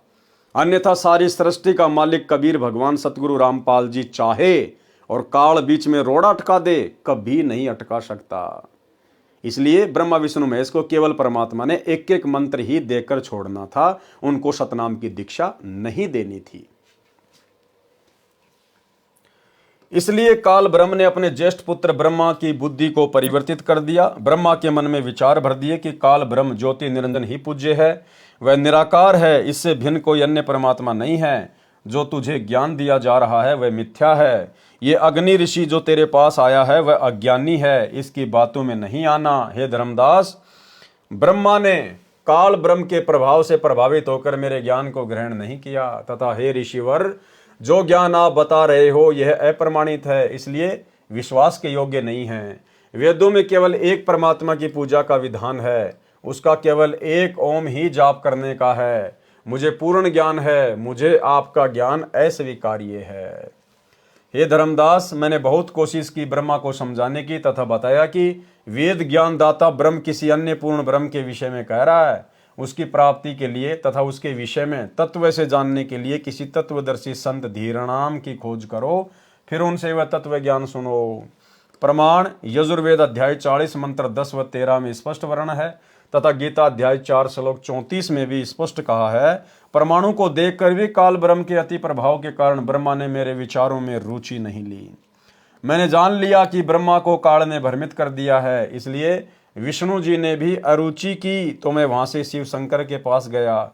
यही स्थिति शिव की देखकर मैं नीचे पृथ्वी लोक में आया। वर्तमान में चल रही चतुर्युगी के प्रथम सतयुग में मैंने परमेश्वर कबीर जी ने एक सरोवर में कमल के फूल पर शिशु रूप धारण किया। एक ब्राह्मण दंपत्ति निसंतान था। वह विद्याधर नामक ब्राह्मण अपनी पत्नी दीपिका के साथ अपनी ससुराल से आ रहा था। उनकी आधी आयु बीत चुकी थी, कोई संतान नहीं थी। दीपिका को अपने पिता के घर पर कुछ औरतों ने हमदर्दी जताते हुए कई बार कहा था कि संतान बिना स्त्री का कोई सम्मान नहीं करता। अब ये विद्याधर नाम का ब्राह्मण सतयुग में कौन था भाई और बहनों? जो ब्राह्मण कुल में था और जिसने कबीर परमात्मा का सतसुकृत नाम रखा था और अपने पुत्र की तरह पालन पोषण किया था। 650 साल पहले जो पंडित रामानंद जी थे वही सतयुग में विद्याधर नाम के ब्राह्मण थे। आगे गुरुदेव बता रहे हैं, एक संतान तो होनी चाहिए। इन बातों को याद करके दीपिका रो रही थी। और ये दीपिका कौन थी भाई और बहनों? सतयुग में जिसने कबीर परमात्मा का पालन पोषण किया था 650 साल पहले कमाली, ये जो कमाली की जो आत्मा थी वो सतयुग में दीपिका नाम की ब्राह्मणी थी तथा शुभ की लेकर अपने इष्ट शिव जी से संतान की प्रार्थना कर रही थी। विचार कर रही थी कि वह वृद्ध अवस्था में हमारी उंगली पकड़ने वाला भी नहीं है, वह समय कैसे बीतेगा। इतने में एक सरोवर दिखाई दिया, प्यास लगी थी। वे सरोवर पर विश्राम हेतु रुके। वहां एक नवजात शिशु को कमल के फूल पर प्राप्त करके अति प्रसन्न हुए। उसे परमेश्वर शिव की कृपा से प्राप्त जानकर घर ले आए। एक अन्य ब्राह्मण से नाम रखवाया, उसने मेरा नाम सतसुकृत रखा। मेरी प्रेरणा से कंवारी गायों ने दूध देना प्रारंभ किया। उनके दूध से मेरी परवरिश की लीला हुई। गुरुकुल में शिक्षा की लीला की। ऋषि जी जो वेद मंत्र भूल जाते थे तो मैं खड़ा होकर पूरा करता था। ऋषि जी वेद मंत्रों का गलत अर्थ करते, मैं विरोध करता। इस कारण से मुझे गुरुकुल से निकाल दिया। सतयुग में परमात्मा ने एक ब्राह्मण दंपत्ति के माध्यम से अपनी परिवरिश की लीला पूरी करवाई। उस ब्राह्मण दंपत्ति ने परमेश्वर को पढ़ाई के लिए गुरुकुल में भेज दिया, क्योंकि ब्राह्मणों के बच्चों को गुरुकुल में एडमिशन दिया जाता था। अब वहां पर जो ब्राह्मण जो गुरु थे वो जो वेदों का गलत अर्थ करके बताया करते, तो कबीर परमात्मा बाल रूप में तुरंत खड़े होके पंडितों को बताया करते कि पंडित जी इसका अर्थ ऐसा नहीं है। या अन्य जो साथी लोग थे जो वेद मंत्रों का गलत अर्थ करते तो वे उनको भी समझाया करते थे। इस कारण से वो सारे के सारे गुरुकुल वाले परमेश्वर से दुखी होकर उनको गुरुकुल से बाहर निकाल दिए। भाई और बहनों, बहुत सारे भाई बहन दास के पास में शंका जाहिर करते हैं कि हमारे बच्चे स्कूल में जाते हैं और हमारे बच्चों को गायत्री मंत्र बुलवाया जाता है, ओम भूर्भुवस्सुवः तत्सवितुर्वरेण्यं भर्गो देवस्य धीमहि धियो यो न प्रचोदयात्। तो हमारे बच्चे वो गायत्री मंत्र बोलें या ना बोलें, तो शंका का समाधान गुरुदेव के कर कमल से। भाई और बहनों, जो भूमिका गुरुदेव भगवान ने निभाई गलत है तो गलत का समर्थन हम नहीं कर सकते। आपके बच्चों को चाहिए कि स्कूल में गायत्री मंत्र से पहले ओम शब्द का उच्चारण ना करें और अन्य लोगों को भी समझाने का प्रयास करें कि जो गायत्री मंत्र स्कूल में बोला जा रहा है ये वेद विरुद्ध है, ये गलत है। यजुर्वेद अध्याय 36 का यह मंत्र नंबर 3 है, आप जी देख सकते हैं। और यदि कोई नहीं मानता है तो वो तो उसके ऊपर निर्भर करता है, लेकिन भगत के बच्चों ने ना ही तो वेद मंत्र को ओम शब्द लगाकर बोलना है और ना ही किसी भी प्रकार से कोई सहयोग करना है। और यदि बच्चा नहीं बोलता है, टीचर यदि उसको डांटते हैं, धमकाते हैं या स्कूल से बाहर निकालते हैं, तो भाई और बहनों आप जी उसकी कंप्लेंट कर सकते हो। आप इस विषय को एक मुद्दा बना सकते हो मीडिया वालों के सामने कि हमारे बच्चे को स्कूल से क्यों निकाला गया। हमारा बच्चा वेद मंत्र को गलत तरीके से नहीं बोलेगा, क्योंकि ये जो मंत्र है यजुर्वेद अध्याय 36 का मंत्र 3 है। आप जी वेद मंगाकर देख लीजिए, किसी भी वेद को कौन से वेद में लिखा हुआ है, तो आप इसको एक मुद्दा बना सकते हो अगर चाहो तो, यदि आप सक्षम हैं तो। और बच्चे को तो बिल्कुल भी ओम के साथ में वो मंत्र नहीं बोलना है, बिल्कुल नहीं बोलना है। ओम के अलावा वो मंत्र बोल सकता है। तो ये आप लोगों की शंका का समाधान है। पृथ्वी पर घूमकर मैंने बहुत से ऋषियों से ज्ञान चर्चा की, परंतु शास्त्र विरुद्ध ज्ञान पर आधारित होने के कारण किसी भी ऋषि महर्षि ने ज्ञान सुनने की चेष्टा ही नहीं की। महर्षि मनु से भी मेरी वेद ज्ञान पर चर्चा हुई। महर्षि मनु ने ब्रह्मा जी से ही ज्ञान ग्रहण किया था। महर्षि मनु जी ने मुझे उल्टा ज्ञान देने वाला बताया तथा मेरा उपनाम वामदेव रख दिया। मैंने महर्षि मनु व अन्य ऋषियों से यहाँ तक कहा कि वह पूर्ण परमात्मा मैं ही हूँ। उन्होंने मेरा उपास किया तथा कहा आप यहाँ हैं तो आपका सतलोक तो आपके बिना सुनसान पड़ा होगा। वहां सतलोक में जाने का क्या लाभ, वहां गए प्राणी तो अनाथ हैं। मैंने कहा मैं ऊपर भी विराजमान हूं। तब मनु जी सहित सर्व ऋषियों ने ठाका लगाकर कहा कि फिर तो आपका नाम वामदेव उचित है। वामदेव का अर्थ है कि 2 स्थानों पर निवास करने वाला भी है। वाम अक्सर 2 का बोधक है। इस प्रकार उन ज्ञानहीन व्यक्तियों ने मेरे तत्व ज्ञान को ग्रहण नहीं किया। वामदेव का प्रमाण शिव पुराण पृष्ठ 606, 607 कैलाश संहिता प्रथम अध्याय में है। बहुत से प्रयत्न करने पर कुछ पुण्यात्माओं ने मेरा उपदेश ग्रहण किया। मैंने सौसों वेद कबीर वाणी की रचना की, जिसकी काल द्वारा प्रेरित ज्ञानहीन ऋषियों ने बहुत निंदा की तथा जनता से इसे न पढ़ने का आग्रह किया। सतयुग के प्राणी मुझे केवल एक अच्छा कवि ही मानते थे। इस कारण से सतयुग में बहुत ही कम जीवों ने मेरी शरण ग्रहण की। सतयुग में मानव की आयु 1 लाख वर्ष से प्रारंभ होती है तथा सतयुग के अंत में 10,000 वर्ष रह जाती है। सतयुग में बहुत ही पुण्यकर्मी प्राणी जन्म लेते हैं। सतयुग में स्त्री विधवा नहीं होती, पिता से पहले पुत्र की मृत्यु नहीं होती, आपसी भाईचारा बहुत अच्छा होता है, चोरी जारी अन्य बुराइयां नाम मात्र में ही होती हैं तथा शराब मांस तंबाकू आदि का सेवन सतयुग के आदि में प्राणी नहीं करते। ब्राह्मण विद्याधर वाली आत्मा त्रेता युग में वेद विज्ञ ऋषि हुए तथा कलयुग में ऋषि रामानंद हुए तथा दीपिका वाली आत्मा त्रेता युग में सूर्या हुई तथा कलयुग में कमाली हुई तथा सतयुग में बहुत ही कम प्राणियों ने मेरी शरण ग्रहण की। पूर्ण प्रभु कबीर जी कबीर देव सतयुग में सत सुकृत नाम से स्वयं प्रकट हुए थे। उस समय गरुड़ जी, श्री ब्रह्मा जी, श्री विष्णु जी तथा श्री शिव जी आदि को सतज्ञान समझाया था। आदि अंत हमरे नाही, मध्य मिलावा मूला, ब्रह्मा को ज्ञान सुनाया घर घर पिंडा स्तूला। श्वेत भूमि को हम गए जहां विशंबर नाथ, हरियम हीरा नाम दे अष्ट कमल दल स्वाति। हम बैरागी ब्रह्म पद सन्यासी महादेव, सो हम नाम दिया शंकर को करे हमारी सेव। इस प्रकार सतयुग में परमेश्वर कबीर देव जी जो सतसुकृत नाम से आए थे, उस समय के ऋषियों व साधकों को वास्तविक ज्ञान समझाया करते थे, परंतु ऋषियों ने स्वीकार नहीं किया। सतसुकृत जी के स्थान पर परमेश्वर को वामदेव कहने लगे। इसलिए यजुर्वेद अध्याय 12 मंत्र 4 में विवरण है कि यजुर्वेद के वास्तविक ज्ञान को वामदेव ऋषि ने सही जाना तथा अन्य को समझाया। ये है वो मंत्र। ये मंत्र लिखा है गुरुदेव भगवान ने। यह यजुर्वेद अध्याय 12 मंत्र 4 की फोटोकॉपी है, जिसका अनुवाद महर्षि दयानंद सरस्वती ने किया है तथा सार्वदेशिक आर्य प्रतिनिधि सभा दिल्ली द्वारा छपवाया गया है।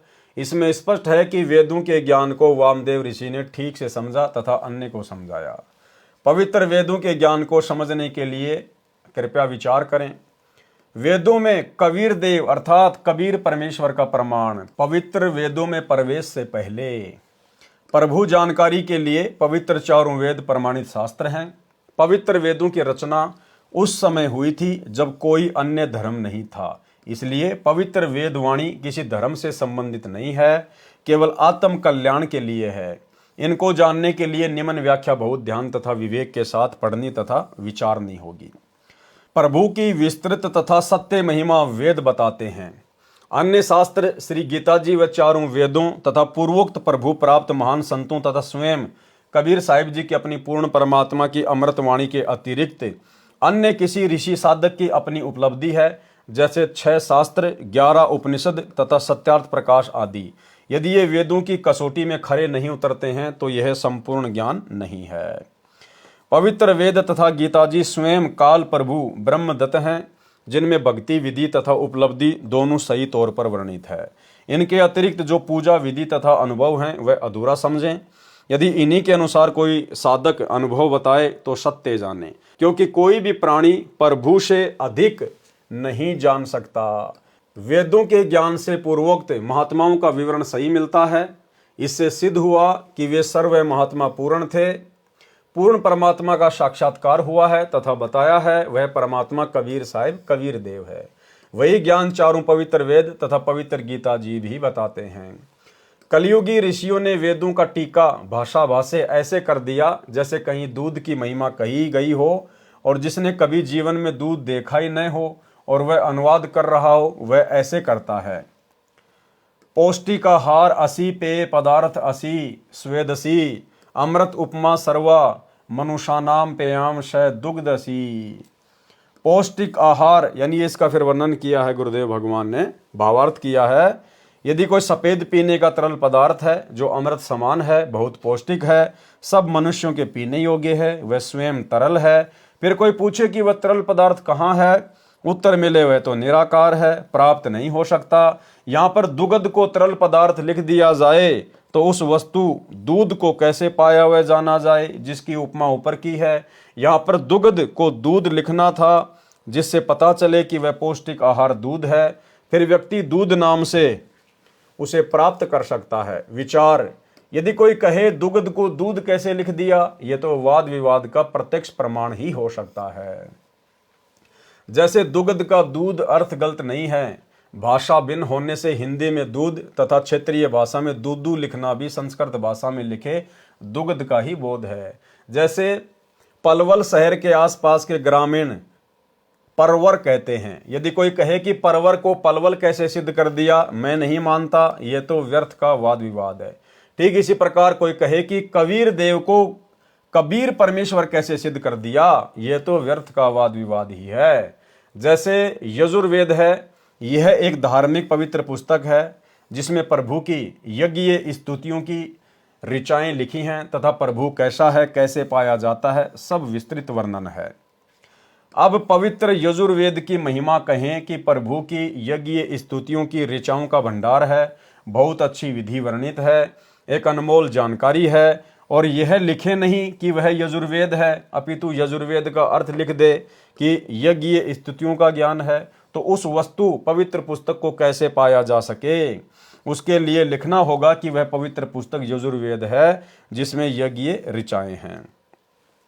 अब यजुर्वेद की संधि विच्छेद करके लिखें, यजुर प्लस वेद भी वही पवित्र पुस्तक यजुर्वेद का ही बोध है। यजु प्लस वेद भी वही पुस्तक यजुर्वेद का ही बोध है जिसमें यज्ञ स्तुतियों की ऋचाएं हैं। उस धार्मिक पुस्तक को यजुर्वेद कहते हैं। ठीक इसी प्रकार चारों पवित्र वेदों में लिखा है कि वह कबीर देव कबीर परमेश्वर है, जो सर्वशक्तिमान जगत पिता, सर्वसृष्टि रचनहार, कुल मालिक तथा पाप विनाशक व काल की कारागार से छुटवाने वाला अर्थात बंदी छोड़ है।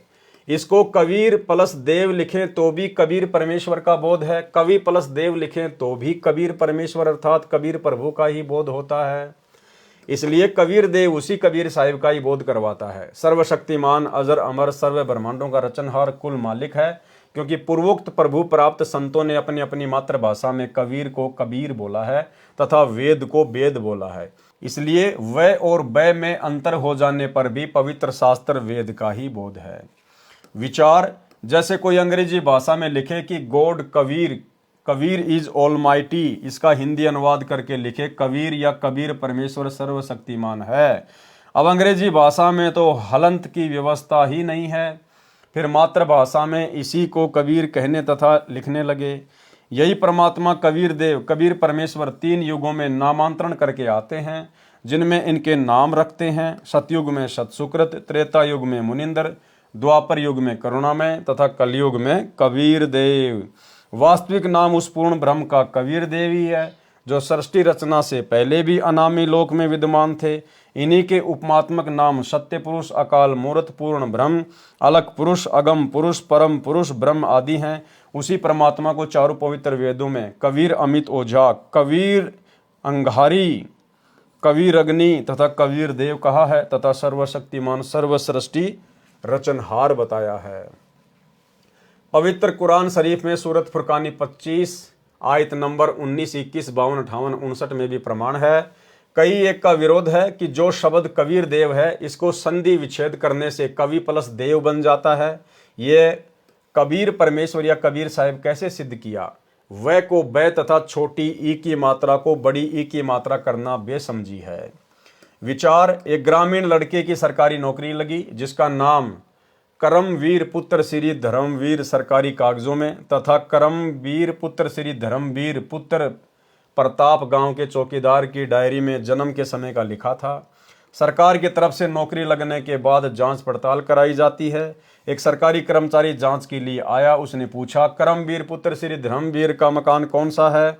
उसकी अमुक विभाग में नौकरी लगी है। गांव में करमवीर को कर्मा तथा उसके पिता को धर्मा तथा दादाजी को परता आदि उर्फ नामों से जानते थे। व्यक्तियों ने कहा कि इस नाम का लड़का इस गांव में नहीं है। काफी पूछताछ के बाद एक लड़का जो करमवीर का सहपाठी था, उसने बताया कि यह कर्मा की नौकरी के बारे में है। तब उस बच्चे ने बताया, यही करमवीर उर्फ कर्मा तथा धर्मवीर उर्फ धर्मा ही है। फिर उस कर्मचारी को शंका उत्पन्न हुई कि करमवीर नहीं करमवीर है। उसने कहा, चौकीदार की डायरी लाओ, उसमें भी लिखा था करमवीर पुत्र धर्मवीर पुत्र प्रताप, पूरा र व के स्थान पर बै तथा छोटी ई की मात्रा लगी थी। तो भी वही बच्चा करमवीर ही सिद्ध हुआ, क्योंकि गांव के नंबरदारों तथा प्रधानों ने भी गवाही दी कि बेशक मात्रा छोटी बड़ी या र आधा या पूरा है, लड़का सही इसी गांव का है। सरकारी कर्मचारी ने कहा, नंबरदार अपने हाथ से लिख दे। नंबरदार ने लिख दिया, मैं करमवीर पुत्र धर्मवीर को जानता हूं, जो इस गांव का वासी है, और हस्ताक्षर कर दिए। बेशक नंबरदार ने वीर में छोटी ई की मात्रा तथा करम में बड़े रे का प्रयोग किया है, परंतु हस्ताक्षर करने वाला गांव का गणमान्य व्यक्ति है। इसी को कोई आपत्ति नहीं हो सकती, क्योंकि नाम की स्पेलिंग गलत नहीं होती। ठीक इसी प्रकार पूर्ण परमात्मा का नाम सरकारी दस्तावेजों में कबीर देव, परंतु गांव पृथ्वी पर अपनी 2 मातृभाषा में कबीर, कबीर, कबीरा, कबीरन आदि नामों से जाना जाता है। इसी को नंबरदारों आंखों देखा विवरण अपनी पवित्र वाणी में ठोक ठोक कर गवाही देते हुए आदरणीय पूर्वोक्त संतों ने कबीर देव को हक्का कबीर, सत कबीर, कबीरा, कबीरन, खबीरा, खबीरन आदि लिखकर हस्ताक्षर कर रखे हैं। वर्तमान सन 2006 से लगभग 600 वर्ष पूर्व जब परमात्मा कबीर देव जी स्वयं प्रकट हुए थे, उस समय सर्व सदग्रंथों का वास्तविक ज्ञान लोकोक्तियों, दोहों, चौपाइयों, शब्दों अर्थात कविताओं के माध्यम से साधारण भाषा में जन साधारण को बताया था। उस तत्व ज्ञान को उस समय के संस्कृत भाषा व हिंदी भाषा के ज्ञाताओं ने यह कहकर ठुकरा दिया कि कबीर जी तो अशिक्षित हैं।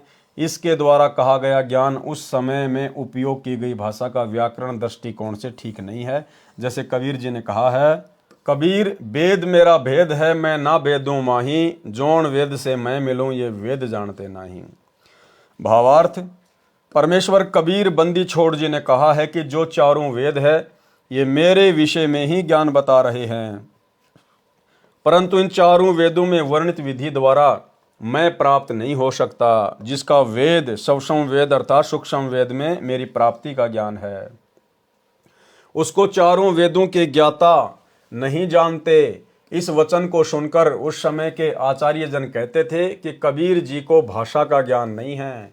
देखो, वेद को वेद कहा है, नहीं का नाही कहा है, ऐसे व्यक्ति को शास्त्रों का क्या ज्ञान हो सकता है। इसलिए कबीर जी मिथ्या भाषण करते हैं, इसकी बातों पर विश्वास नहीं करना। स्वामी दयानंद जी ने सत्यार्थ प्रकाश समोल्लास 11 पृष्ठ 306 पर कबीर जी के विषय में यही कहा है। वर्तमान में मुझदास रामपाल दास के विषय में विज्ञापनों में लिखे लेख पर आर्य समाज के आचार्यों ने यही आपत्ति व्यक्त की थी कि रामपाल को हिंदी भाषा भी सही नहीं लिखनी आती, वह को बै लिखता है, छोटी बड़ी मात्राओं को गलत लिखता है, कोमा व हलंत भी नहीं लगाता। इसका ज्ञान कैसे सही माना जाए। विचार, किसी लड़के का विवाह एक सुंदर सुशील युवती से हो गया। उसने साधारण वस्त्र पहने थे, मेकअप हार श्रृंगार नहीं कर रखा था। उसके विषय में कोई कहे कि यह भी कोई विवाह है, वधू ने मेकअप हार श्रृंगार आभूषण आदि नहीं पहने, नहीं किया है। विचार करें, विवाह का अर्थ है पुरुष को पत्नी प्राप्ति। यदि मेकअप श्रृंगार नहीं कर रखा तो वांछित वस्तु प्राप्त है। यदि श्रृंगार कर रखा है लड़की ने तो भी बुरा नहीं किया, परंतु एक श्रृंगार के अभाव से विवाह को ही नकार देना कौन सी बुद्धिमता है। ठीक इसी प्रकार परमेश्वर कबीर बंदी छोड़ तथा संत रामपाल दास जी महाराज द्वारा दिया तत्व ज्ञान है, वास्तविक ज्ञान प्राप्त है। यदि भाषा में श्रृंगार का अभाव अर्थात मात्राओं व हलंतों की कमी है तो विद्वान पुरुष कृपया ठीक करके पढ़ें। इसी तरह इस उलझी हुई ज्ञान गुत्थी को सुलझाया जाएगा। इसमें भाषा तथा व्याकरण की भूमिका क्या है। स्वामी दयानंद सरस्वती जी ने अपने द्वारा रचे पवित्र उपनिषद सत्यार्थ प्रकाश के 7वें समूलांश में प्रश्न नंबर 217, 212 अजमेर से प्रकाशित तथा पृष्ठ संख्या 173 दीनानगर दयानंद मठ पंजाब से प्रकाशित लिखा है। उसका भावार्थ है कि ब्रह्म ने वेदवाणी 4 ऋषियों में जीवस्त रूप से बोले। जैसे लग रहा था कि ऋषि वेद बोल रहे थे, परंतु ब्रह्म बोल रहा था तथा ऋषियों का मुख प्रयोग कर रहा था। जीवस्त रूप का भावार्थ है जैसे ऋषियों के अंदर कोई और जीव स्थापित होकर बोल रहा हो। बाद में उन ऋषियों को कुछ मालूम नहीं कि क्या बोला क्या लिखा। जैसे कोई प्रेत आत्मा किसी के शरीर में प्रवेश करके बोलती है, उस समय लग रहा होता है कि शरीर वाला जीव ही बोल रहा है, परंतु प्रेत के निकल जाने के बाद उस शरीर वाले जीव को कुछ मालूम नहीं होता मैंने क्या बोला था। इसी प्रकार बाद में ऋषियों ने वेद भाषा को जानने के लिए व्याकरण, निघटु आदि की रचना की, जो स्वामी दयानंद जी के शब्दों में सत्यार्थ प्रकाश 3रे समूलास पेज नंबर 80 अजमेर से प्रकाशित तथा पृष्ठ संख्या 64 दीनानगर पंजाब से प्रकाशित में पवित्र चारों वेद ईश्वर कृत्य होने से निभ्रात है। वेदों का प्रमाण वेद ही है। चारों ब्राह्मण व्याकरण निघटु आदि ऋषियों कृत्य होने से त्रुटि युक्त हो सकते हैं। उपरोक्त विचार स्वामी दयानंद जी के हैं। विचार करें, वेद पढ़ने वाले ऋषियों के अपने विचारों से रचे उपनिषद एक दूसरे के विपरीत व्याख्या कर रहे हैं। इसलिए वेद ज्ञान को तत्व ज्ञान से ही समझा जा सकता है। तत्व ज्ञान सबसम वेद पूर्ण ब्रह्म कबीर देव ने स्वयं आकर बताया है तथा चारों वेदों का ज्ञान ब्रह्म द्वारा बताया गया है। और वेदों को बोलने वाला ब्रह्म स्वयं पवित्र यजुर्वेद अध्याय नंबर 40 मंत्र नंबर 10 में कह रहा है कि उस पूर्ण ब्रह्म को कोई तो संवात अर्थात जन्म लेकर प्रकट होने वाला अर्थात आकार में कहता है तथा कोई असंवात जन्म न लेने वाला अर्थात वह निराकार आहु कहते हैं। परंतु इसका वास्तविक ज्ञान तो धीरणाम पूर्ण ज्ञानी अर्थात तत्वदर्शी संत जन पूर्ण निर्णायक भिन्न भिन्न बताते हैं। उसको ध्यानपूर्वक सुनो। इससे स्वयं सिद्ध है कि वेद बोलने वाला ब्रह्म भी स्वयं कह रहा है कि उस पूर्ण ब्रह्म के बारे में मैं भी पूर्ण ज्ञान नहीं रखता, उसको तो कोई तत्वदर्शी संत ही बता सकता है। इसी प्रकार इसी अध्याय के मंत्र नंबर 13 में कहा है कि कोई तो अक्षर ज्ञानी एक भाषा के जानने वाले को ही विद्वान कहते हैं, दूसरे निरक्षर को अज्ञानी कहते हैं। ये जानकारी भी तत्वदर्शी संत जन ही विस्तृत व्याख्या बयान करते हैं। उस तत्व ज्ञान को उन्हीं से ध्यानपूर्वक सुनो अर्थात वही तत्वदर्शी संत ही बताएगा कि विद्वान अर्थात ज्ञानी कौन है तथा अज्ञानी तथा अविद्वान कौन है। विशेष उपरोक्त परमाणु को विवेचन करके सद्भावना पूर्वक पुनर्विचार करें तथा वह को वह तथा छोटी बड़ी मात्राओं की शुद्धि अशुद्धि से ही ज्ञानी व अज्ञानी की पहचान नहीं होती, वह तो तत्व ज्ञान से ही होती है। कबीर परमेश्वर के विषय में वह को वह कैसे सिद्ध किया है, छोटी ई की बड़ी मात्रा बड़ी की मात्रा कैसे सिद्ध हो सकती है, इस वाद विवाद में न पढ़कर तत्व ज्ञान को समझना है। जैसे यजुर्वेद है, यह एक पवित्र पुस्तक है। इसके विषय में कहीं संस्कृत भाषा में विवरण किया हो, जहाँ यजु या यजुम आदि शब्द लिखे हों, तो भी पवित्र पुस्तक यजुर्वेद का ही बोध समझा जाता है। इसी प्रकार पूर्ण परमात्मा का वास्तविक नाम कबीर देव है। इसी को भिन्न भिन्न भाषा में कबीर साहेब, कबीर परमेश्वर कहने लगे। कई श्रद्धालु शंका व्यक्त करते हैं कि कबीर को कबीर कैसे सिद्ध कर दिया। व्याकरण दृष्टिकोण से कवि का अर्थ सर्वज्ञ होता है। दास की प्रार्थना है कि प्रत्येक शब्द का कोई न कोई अर्थ तो बनता ही है। रही बात व्याकरण की, भाषा प्रथम बनी क्योंकि वेद वाणी प्रभु द्वारा कही है तथा व्याकरण बाद में ऋषियों द्वारा बनाई गई है। यह त्रुटि युक्त हो सकती है। वेद के अनुवाद में व्याकरण व्यत्यय है, अर्थात असंगत तथा विरोध भाव है, क्योंकि वेदवाणी मंत्रों द्वारा पदों में है। जैसे पलवल शहर के आसपास के व्यक्ति पलवल को परवर बोलते हैं। यदि कोई कहे कि पलवल को कैसे परवर सिद्ध कर दिया, यही कबीर को कबीर कैसे सिद्ध कर दिया कहना मात्र है। जैसे क्षेत्रीय भाषा में पलवल शहर को परवर कहते हैं, इसी प्रकार कबीर को कबीर बोलते हैं। प्रभु वही है। महर्षि दयानंद जी ने सत्यार्थ प्रकाश समूलास 4 पृष्ठ 100 पर दयानंद मठ दीनानगर पंजाब से प्रकाशित पर देवर कामा का अर्थ देवर की कामना करने किया है। देव को पूरा रे लिखकर देवर किया है। कबीर को कबीर, फिर भाषा भिन्न। कबीर लिखने व बोलने में कोई आपत्ति या व्याकरण की त्रुटि नहीं है। पूर्ण परमात्मा कबीर देव है। यह प्रमाण यजुर्वेद अध्याय 29 मंत्र 25 तथा सामवेद संख्या 1400 में भी है, जो निम्न है। ये श्लोक है। आगे गुरुदेव ने इसका सरलार्थ किया है। भावार्थ, जिस समय पूर्ण परमात्मा प्रकट होता है उस समय सर्व ऋषि व संत जन शास्त्र विधि त्याग कर मनमान आचरण तथा पूजा द्वारा सर्व भगत समाज को मार्गदर्शन कर रहे होते हैं।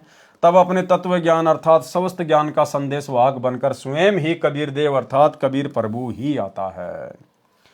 संख्या नंबर 14 सामवेद, संत रामपाल दास द्वारा भाषा भाष्य।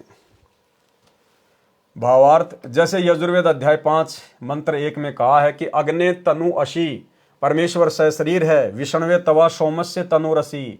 उस अमर प्रभु का पालन पोषण करने के लिए अन्य शरीर है, जो अतिथि रूप में कुछ दिन संसार में आता है। तत्व ज्ञान से अज्ञान निंद्रा में सोए प्रभु प्रेमियों को जगाता है। वही प्रमाण इस मंत्र में है कि कुछ समय के लिए पूर्ण परमात्मा कबीर देव अर्थात कबीर प्रभु अपना रूप बदलकर सामान्य व्यक्ति जैसा रूप बनाकर पृथ्वी मंडल पर प्रकट होता है तथा कबीर वचनानी सनसन अर्थात कबीर वाणी बोलता है, जिसके माध्यम से तत्व ज्ञान को जगाता है। तथा उस समय महर्षि कहलाने वाले चतुर प्राणी मिथ्या ज्ञान के आधार पर शास्त्र विधि अनुसार सत्य साधना रूपी अमृत के स्थान पर शास्त्र विधि रहित पूजा रूपी मवाद को श्रद्धा के साथ आचमन तथा पूजा कर रहे होते हैं। उस समय पूर्ण परमात्मा स्वयं प्रकट होकर तत्व ज्ञान द्वारा शास्त्र विधि अनुसार साधना का ज्ञान प्रदान करता है। पवित्र ऋग्वेद के निम्न मंत्रों में भी पहचान बताई है कि जब वह पूर्ण परमात्मा कुछ समय संसार में लीला करने आता है तो शिशु रूप धारण करता है। उस पूर्ण परमात्मा की परवरिश कंवारी गाय द्वारा होती है। फिर लीलावत बड़ा होता है तो अपने पाने व सतलोक जानने अर्थात पूर्ण मोक्ष मार्ग का तत्व ज्ञान कबीर वाणी द्वारा कविताओं द्वारा बोलता है, जिस कारण से प्रसिद्ध कवि कहलाता है। परंतु वह स्वयं कबीर देव पूर्ण परमात्मा ही होता है, जो तीसरे मुक्ति धाम सतलोक में रहता है।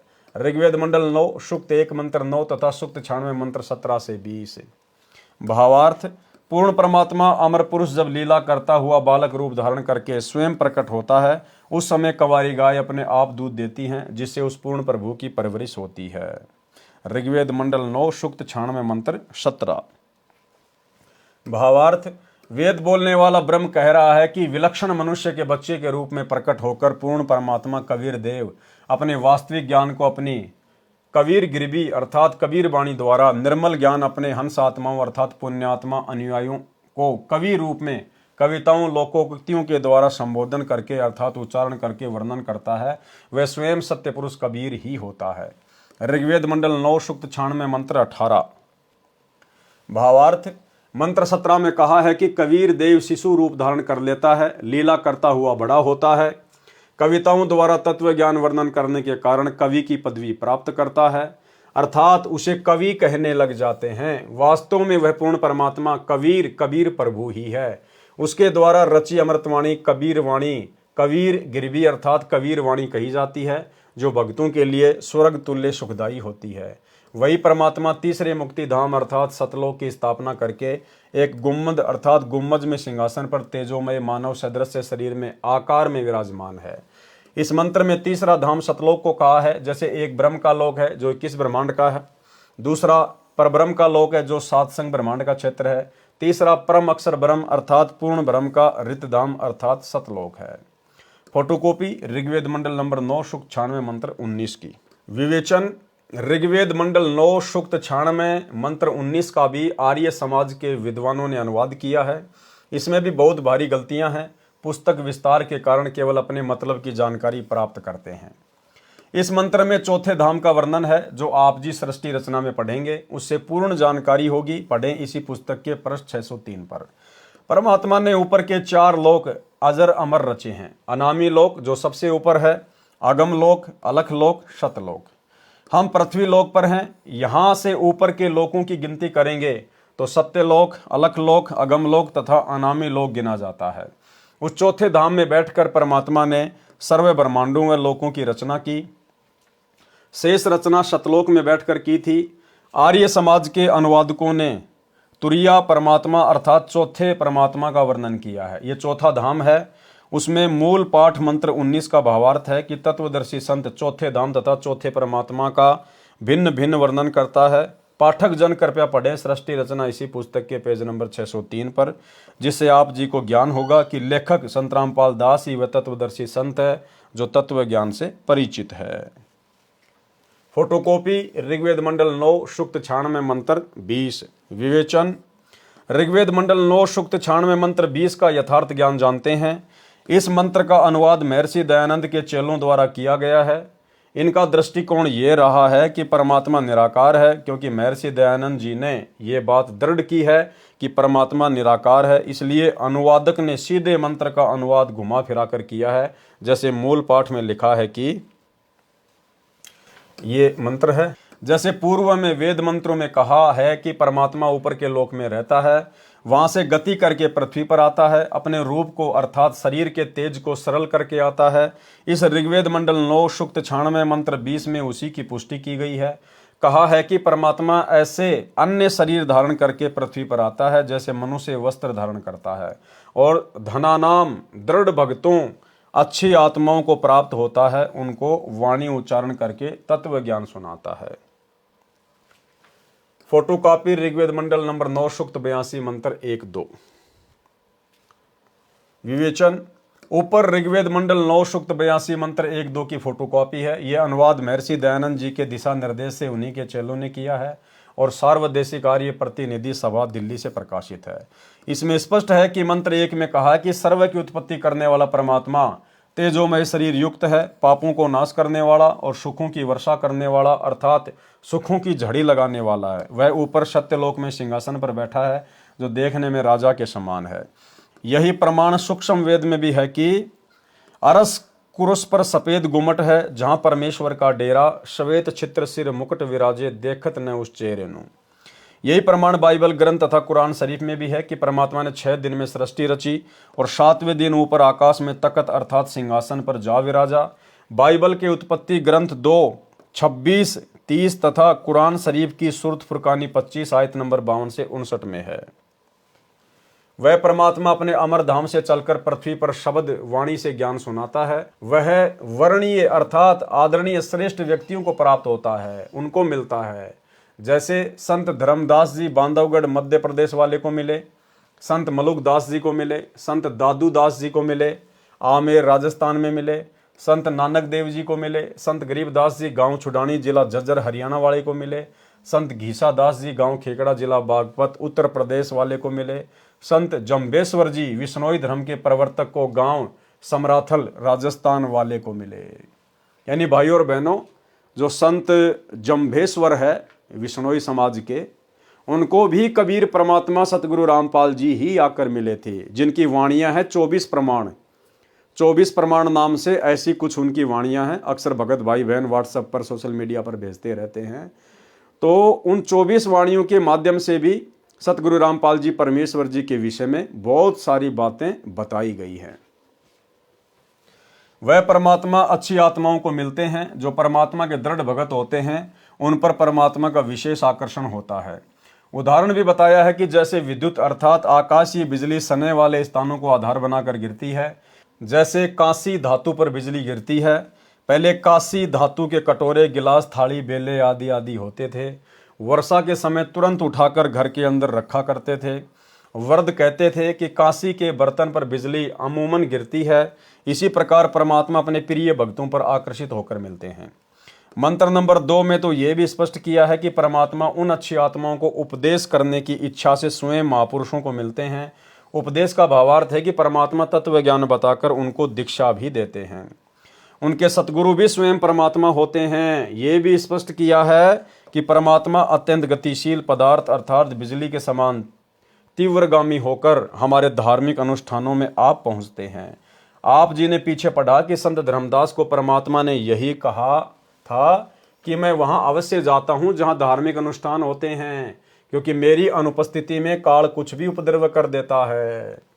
इसीलिए भाई और बहनों, जहां जहां भी साध संगतियां होती थी, जहां जहां भी संगत में सार्वजनिक तौर पर मैसेज डालकर साध संगतियां होती थी, वहां पर काल प्रेरणा से उपद्रव मचाने के लिए सतलोक आश्रम मैनेजमेंट हरियाणा वाले, इनके कोऑर्डिनेटर, बेचारी भ्रमित संगत विरोध करने के लिए अवश्य पहुंच जाती थी पुलिस प्रशासन को लेकर। लेकिन परमात्मा का विधान है कि जहां भी धार्मिक अनुष्ठान होता है वहां मैं बिजली की गति के समान जाता हूं, अन्यथा उपद्रवी लोग उस समागम को संपूर्ण नहीं होने देते।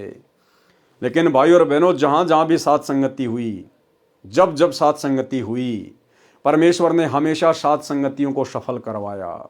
सतलोक आश्रम मैनेजमेंट हरियाणा के लाख उपद्रवों के बावजूद भी गुरुदेव भगवान के आशीर्वाद से साध संगतियां सफल होती थी।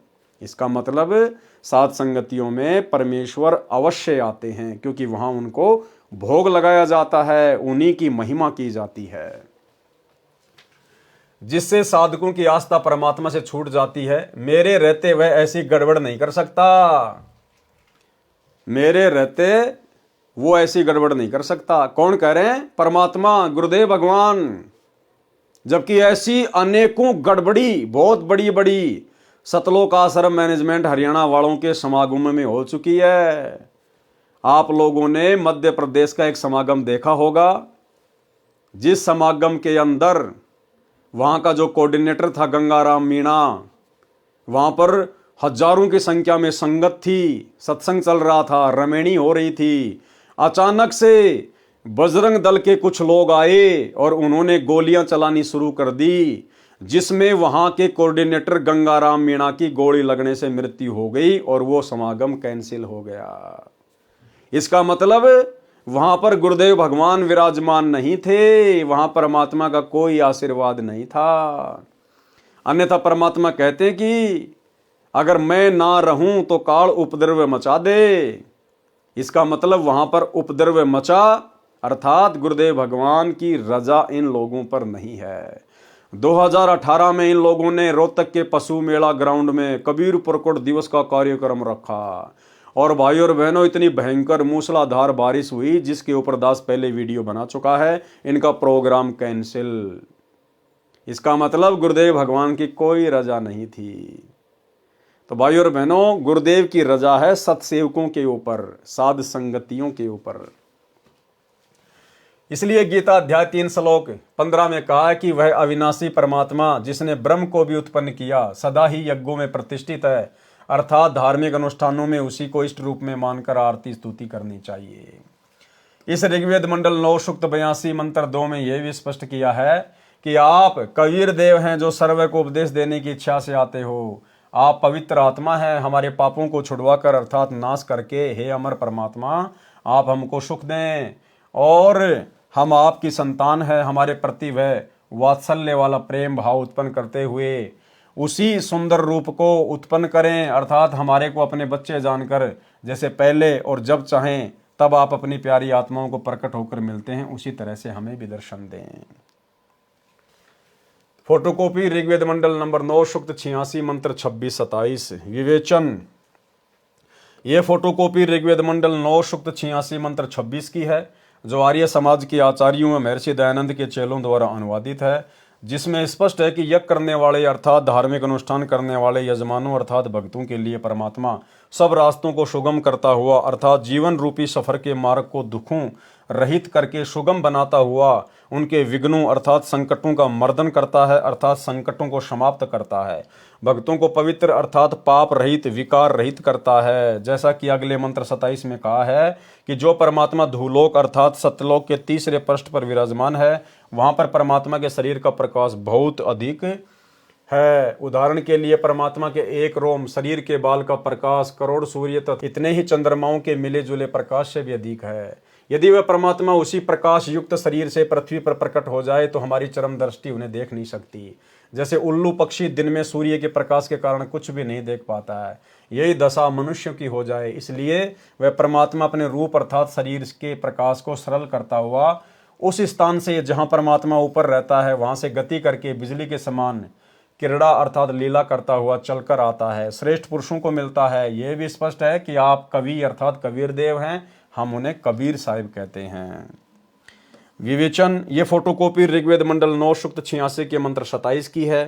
इसमें स्पष्ट है कि परमात्मा धूलोक अर्थात अमरलोक के तीसरे पृष्ठ अर्थात भाग पर विराजमान है। सत्यलोक अर्थात शाश्वत स्थान गीता अध्याय 18 श्लोक 62 में 3 भाग हैं। एक भाग में वन पहाड़ झरने बाग बगीचे आदि हैं। यह बाह्य भाग है अर्थात बाहरी भाग है। जैसे भारत की राजधानी दिल्ली भी 3 भागों में बटी है। बाहरी दिल्ली जिसमें गांव खेत खलियान और नहरें हैं, दूसरा बाजार बना है, तीसरा संसद भवन तथा कार्यालय है। इसके पश्चात भूलोक में बस्तियां हैं, सहपरिवार मोक्ष प्राप्त हंसात्माएं रहती हैं। पृथ्वी पर जैसे भगत को भक्तात्मा कहते हैं, इसी प्रकार सत्यलोक में हंसात्मा कहते हैं। तीसरे भाग में सर्वोपरि परमात्मा का सिंहासन है, उसके आसपास केवल नर आत्माएं रहती हैं। वहाँ स्त्री पुरुष का जोड़ा नहीं है। वे यदि अपना परिवार चाहते हैं तो शब्द वचन से केवल पुत्र उत्पन्न कर लेते हैं। इस प्रकार शाश्वत स्थान अर्थात सत्यलोक 3 भागों में परमात्मा ने बांट रखा है। वहाँ यानी सतलोक में प्रत्येक स्थान पर रहने वालों में वृद्धावस्था नहीं है, वहाँ मृत्यु नहीं है। इसलिए गीता अध्याय 7 श्लोक 29 में कहा है कि जो जरा अर्थात वृद्ध अवस्था तथा मरण अवस्था अर्थात मृत्यु से छूटने का प्रयत्न करते हैं, वे तत्ब्रह्म अर्थात परम अक्षर ब्रह्म को जानते हैं। सतलोक में सत्य पुरुष रहता है, वहाँ पर जरा मरण नहीं है, बच्चे युवा होकर सदा युवा रहते हैं। फोटोकॉपी ऋग्वेद मंडल नंबर 9 सूक्त 54 मंत्र 3। विवेचन, ऋग्वेद मंडल 9 सूक्त 54 मंत्र 3 की फोटोकॉपी में आप देखें। इसका अनुवाद आर्य समाज के विद्वानों ने किया है। उनके अनुवाद में भी स्पष्ट है कि वह परमात्मा भुवनोपरि संपूर्ण ब्रह्मांडों के ऊर्ध्व अर्थात ऊपर तिष्ठति विराजमान है, ऊपर बैठा है। इसका यथार्थ अनुवाद इस प्रकार है, जैसे सूर्य ऊपर है और अपना प्रकाश तथा उष्णता से सर्व को लाभ दे रहा है, इसी प्रकार ये अमर परमेश्वर जिसका ऊपर के मंत्रों में वर्णन किया है, सर्व ब्रह्मांडों के ऊपर बैठकर अपनी निराकार शक्ति से सर्व प्राणियों को लाभ दे रहा है तथा सर्व ब्रह्मांडों का संचालन कर रहा है। फोटोकॉपी ऋग्वेद मंडल नंबर 9 सूक्त 20 मंत्र 1। विवेचन, ऋग्वेद मंडल 9 सूक्त 20 मंत्र 1 का अनुवाद भी आर्य समाज के विद्वानों ने किया है। इसका अनुवाद ठीक कम गलत अधिक है। इसमें मूल पाठ में लिखा है विशेष। इस मंत्र के अनुवाद में आप फोटोकॉपी में देखेंगे तो पता चलेगा कि कई शब्दों के अर्थ आर्य विद्वानों ने छोड़ रखे हैं, जैसे प्र वारे भी, जिस कारण से वेदों का यथार्थ भाव सामने नहीं आ सका। मेरे अनुवाद से स्पष्ट है कि वह परमात्मा अच्छी आत्माओं दृढ़ भक्तों को ज्ञान देता है। उसका नाम भी लिखा है कबीर देव, हम कबीर परमेश्वर कहते हैं। प्रमाण ऋग्वेद मंडल 9 सूक्त 95 मंत्र 2। ऋग्वेद मंडल 9 सूक्त 95 मंत्र 2 का अनुवाद महर्षि दयानंद के चेलों ने किया है, जो बहुत ठीक किया है। इसका भावार्थ है कि पूर्वोक्त परमात्मा अर्थात जिस परमात्मा के विषय में पहले वाले मंत्रों में ऊपर कहा गया है, वह अपना शरीर धारण करके सत्य भक्ति का मार्ग अर्थात यथार्थ आध्यात्मिक ज्ञान अपनी अमृतवाणी वाक अर्थात वाणी द्वारा मुक्ति मार्ग की प्रेरणा करता है। वह मंत्र ऐसा है जैसे नाविक नौका में बैठकर पार कर देता है, ऐसे ही परमात्मा सत्य भक्ति मार्ग रूपी नौका के द्वारा साधक को संसार रूपी दरिया से पार करता है। वह देवानाम देव, सब देवों का देव अर्थात सब प्रभुओं का प्रभु परमेश्वर वाणी रूपी ज्ञान यज्ञ के लिए नामों का आविष्कार करता है। अर्थात जैसे गीता अध्याय 17 श्लोक 23 में ओम तत्सत में तत् तथा सत ये गुप्त मंत्र हैं, जो उसी परमेश्वर ने मुझे रामपाल दास को बताए हैं, उनसे ही पूर्ण मोक्ष संभव है। सूक्ष्म वेद में परमेश्वर ने कहा है कि सोहम शब्द हम जग में लाए, सार शब्द हम गुप्त छुपाए। भावार्थ, परमेश्वर ने स्वयं सोम शब्द भक्ति के लिए बताया है। ये 100 मंत्र किसी भी प्राचीन ग्रंथ वेद, गीता, कुरान, पुराण तथा बाइबल में नहीं है। फिर सूक्ष्म वेद में कहा है कि सोहम ऊपर और है, सत सुकृत एक नाम, सब हंसों का जहाँ वास है, बस्ती है बिन ठाम। भावार्थ, सोहम नाम तो परमात्मा ने प्रकट कर दिया, आविष्कार कर दिया, परंतु सार शब्द को गुप्त रखा था। अब मुझे लेखक संत रामपाल को बताया है, तो साधकों को दीक्षा के समय बताया जाता है। इसका गीता अध्याय 17 श्लोक 23 में कहे ओम तत्सत से संबंध है। यानी सोहम शब्द तो कबीर परमेश्वर जी ने बारंबार जब भी आए तब उन्होंने बताया, लेकिन जो सार शब्द है, जो गुप्त है, वो उन्होंने किसी को नहीं बताया था।